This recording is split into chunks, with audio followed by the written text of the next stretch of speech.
Di mo akalain na sa tulay na ito, sa ibabaw ay napakaingay ng harurot ng mga sasakyan.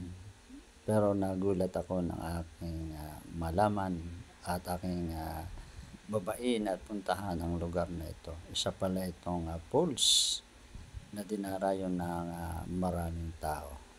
Napakaganda at talagang hindi papahuli sa ganda ang falls na ito.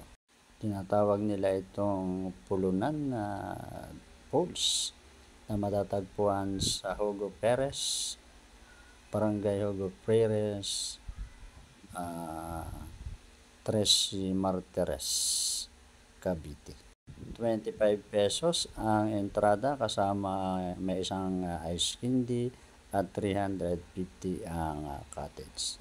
Tara na, ano pang ginagawa niya? Pasyalan na po ninyo ang Pulunan Falls dito sa Tres Martires, Cavite. Ito ang falls sa ilalim ng tulay. Nyo na masaya ang mga kabataan dito dahil simple lang ang falls na ito.